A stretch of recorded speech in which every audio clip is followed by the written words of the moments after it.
Hello, friends. The 1365th day of the war between Russia and Ukraine continues. Over the weekend, the Russian army was able to enter the important village of Novopavlivka in the Dnipropetrovsk region. It is claimed that the Russians, under cover of thick fog, deployed armored vehicles and began storming the village. This was confirmed by the Ukrainian military telegram channel Deep State. According to the channel, after the landing was detected, reinforcements were able to reach it. Therefore, according to the resource, there are clearly more than 2 or 3 people in the village. Novopavlivka is a tactically important village. If it is lost, the route north would be open for Russian troops towards Myzhova, with a subsequent attack on the rear of the entire Ukrainian troop group operating along the Pokrovsk-Dobropilya line. Further south, according to the Deep State map, the gray zone has approached the village of Donetsk, which is located on the highway between Pokrovsk and Guliai-Poli. Russia, as well as Western military analysts, previously announced the capture of Donetsk. A Ukrainian soldier with the call sign Muchnoy also confirmed the loss of the village. He noted that by capturing Donetsk, the Russian army cut off the Ukrainian armed forces' logistics in Guliai-Poli from the north. This severely limited their maneuverability and the ability to quickly bring up reinforcements. Russia also announced yesterday the capture of Nechaivka. This village is located south of Donetsk, which was captured by the Russians. Ukraine has not confirmed the loss of the village. Russian telegram channels report that the key objective of this offensive is to capture the Ukrainian armed forces' fortified area in Ternuvati. The situation continues to deteriorate near Guliai-Poli, an important fortified area of the Ukrainian armed forces in the Zaporizhia region. It should be noted that one of the key Russian offensives is currently underway in this direction, and the Ukrainian army is currently unable to stop it. The enemy has created a threat of encirclement to the east of Guliai-Poli, as shown by a map from the military telegram channel Deep State. The villages of Zeleny Gai and Chervony, territories recaptured by Ukraine from the Russians during the counteroffensive in the summer of 2023, are at risk of being encircled. The gray zone north of Guliai-Poli has also expanded, advancing 2.5 kilometers closer to the city. The Russian advance toward Novopavlivka, as well as the continued offensive in the eastern Zaporizhia region, have sparked extreme anxiety in Ukraine. Volunteer Sternenko stated that the front is falling apart, and Ukraine is approaching a strategic catastrophe that could lead to losses that threaten the very existence of Ukrainian statehood. This was Sternenko's comment on journalist Anna Kalyuzhna's publication about the situation in the Novopavlivka sector.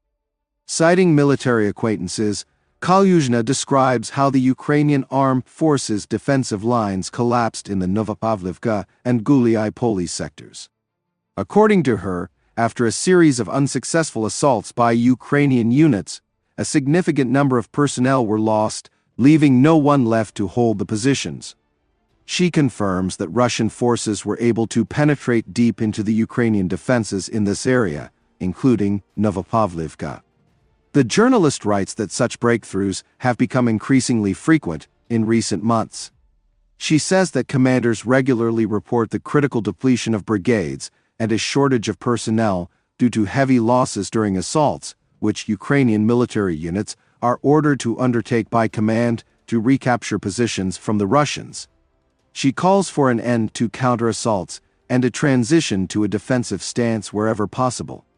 Sternenko added that without major changes, not only at the level of military command, but also at the political level, it will be a matter of time before the Russians enter Zaporizhia and Dnipro.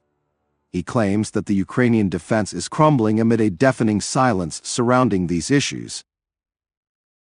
Following Sternenko, Bild military observer Julian Rerp also wrote that Ukraine is heading for strategic defeat.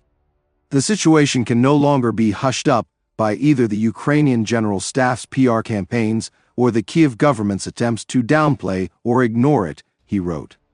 According to him, Ukrainian journalists and activists have recognized the gravity of the situation, but neither the Ukrainian army nor its Western partners are learning the necessary lessons from their past mistakes. He considers Western armored vehicle supplies futile amid Russia's growing dominance in fiber optics and other unmanned systems. Western countries continue to limit themselves to sporadic aid and investment in strategically overvalued Ukrainian long-range drones, Rurk writes, calling for Ukraine to be supplied with missiles and drones. He also has complaints about the Ukrainian government. The Ukrainian government appears to be only partially taking the war of annihilation against its own country seriously. The actual location of the supposed 17,000 men mobilized each month remains a mystery to most observers and soldiers on the front. Desertions and temporary absences, often resulting in entire brigades existing only on paper, largely go unpunished. This not only leads to misjudgments of troop strength and combat effectiveness, but also to significant gaps in the front and, as a result, repeated Russian breakthroughs, states the German journalist. He believes that November will likely set a new annual record for territorial losses. This makes monthly losses the size of the German state of Berlin possible. Therefore, a Russian offensive in the areas surrounding the major cities of Dnipro and Zaporizhia is a matter of months, 1 to 2 years at most. The fact remains, unless the government in Kiev or its Western partners immediately change their strategic position, Russia will gradually win this war, added Rupp. Friends, I want to develop and strive for higher quality content, but my 2009 computer does not allow me to do this. If you have the opportunity to help me buy a new computer and make my dream come true, I will be very grateful to you. You will find the link in the description under the video and in the pinned comment. Thank you very much and see you in the next video.